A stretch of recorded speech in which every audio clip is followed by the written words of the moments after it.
Doutor Inácio e a sua obra. Capítulo 13, livro Na Próxima Dimensão. Assunto: Idealismo. Aos seguidores de plantão do Doutor Inácio, meu salve. Idealismo. Para você, o que seria idealismo? Ela se limitaria tão somente com a mente, com a nossa consciência ou com uma percepção mais objetiva na compreensão do mundo e na construção da realidade que almeje? Procura que as suas ideias, conceitos, percepções e pensamentos tenham um papel fundamental na determinação do que é real e verdadeiro ou falso ou ilusório. Sabe-se que o idealismo tem influenciado várias áreas do conhecimento, incluindo a filosofia, a psicologia, a política, a arte e até mesmo a religião.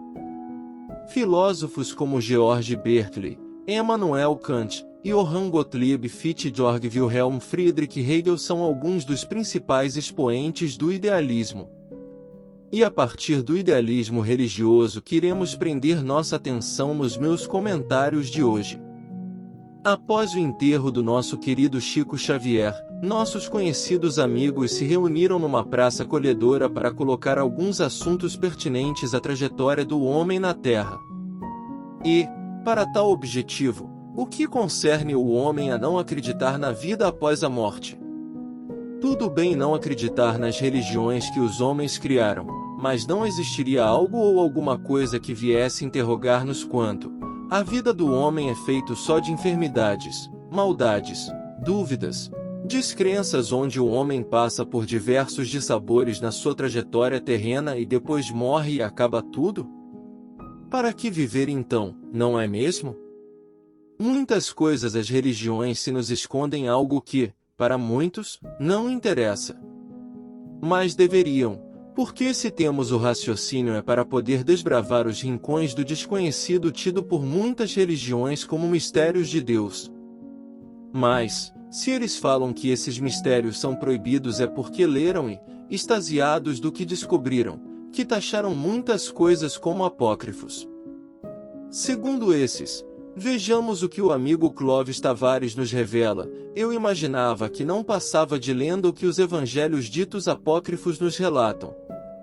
A Igreja codificou a Bíblia Sagrada para lêssemos o que ela escolheu e não o que seria importante para o esclarecimento de certos mistérios. Qual seriam as objeções de não colocarem mais evangelhos na Bíblia com os classificados por ela como apócrifos? Hoje sabemos claramente, com a internet, o que contém muitos desses evangelhos, e com certeza, se houvesse um cânone religioso, a Bíblia que conhecemos hoje seria bem outra.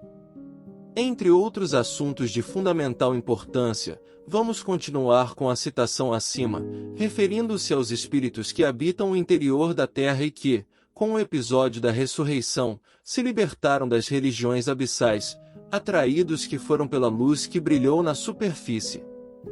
Lembrei-me aqui dos espíritos elementais que realmente existem transformados em figuras fictícias ou personagens de historinhas infantis. Muito pelo contrário, eles existem e são eles os responsáveis pelo equilíbrio da natureza junto com a raça humana. Já parou para pensar, segundo o pensamento do Dr. Odilon Fernandes, quantas bênçãos a vida e a suposta morte de um verdadeiro homem de bem pode espalhar? Chico que, no corpo, descerrou caminhos para tanta gente, ao deixar a vestimenta física prossegue orientando com os seus exemplos os que se desnortearam além da morte. E quantos, milhares até, incluindo muitos espíritas, estão sem achar o caminho inverso que tanto fez crer quando ainda no corpo físico que, ao chegar na pátria espiritual, procuram a agulha da ilusão no palheiro da verdade infinita. Até aqui exemplifiquei o idealismo de muitos espíritos, entre eles, nós os encarnados. Existe em nós o sentimento ideal para sermos melhores, mas pelas contingências do meio, nossos sentimentos aliados a nossas escolhas, inspiradas para frente e para o alto, se bifurcam por pareceres de terceiros nada aproveitáveis, muitas vezes, para muitos de nós. O idealismo é a escola do pensamento educacional promovida por Platão em 400 a.C. Ele achava que humanos poderiam progredir de dentro para fora, corrigindo seus pensamentos e descobrindo o conhecimento desde o nascimento. Isso vale para todas as categorias pelas quais se enquadra o ser humano na sociedade em que faz parte. E o detalhe disso tudo está na seguinte citação que consta no livro Na Próxima Dimensão, pelo espírito Dr. Inácio Ferreira ao médium Carlos Bacelli: se os nossos companheiros de ideal que ainda labutam na carne agirem com menos personalismo e um pouco mais de boa vontade em servir, não teremos dificuldades. O difícil é que o ser humano cria um universo somente seu e não deseja que o seu universo seja explorado, e que as suas concepções de existências não recebam retaliações por estarem totalmente sem estômago mental para digeri-las. Todo ideal merece nossa observância nos conceitos que o empregamos segundo a construção dos nossos ideais, sejam eles pátrios, sociais, religiosos, pessoais, familiares. Tudo gira em torno da teoria e da prática sempre homogeneizadas. Uma depende da outra para que o nosso idealismo brote, cresça, dê frutos sazonados na experiência que se ganha alimentando qualquer um de nós que se interesse em revigorar o nosso eu criador ainda inóspito e desconhecido. Não somos o dono da verdade. Somos ainda ignorantes de proveta.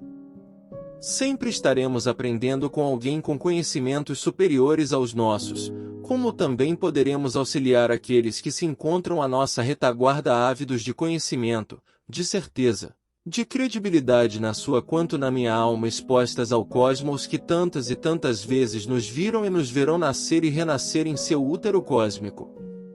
Para brilhantar esse meu comentário, vamos ver o que Dr. Inácio nos diz a respeito, até mesmo na caridade falta-nos idealismo.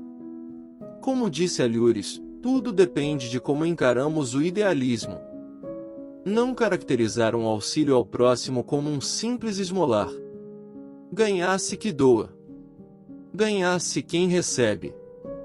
Que o idealismo nosso de cada dia não seja qual o homem que, crê, para se iluminar bastar-lhe-á se aproximar da luz ou que, para não sentir sede, lhe é suficiente a proximidade da fonte. Muitos agem dessa maneira. Muitos se apoderam da ação fraterna dos outros para se sentirem também abençoados. E isso é o que mais acontece, bem mais do que imaginamos.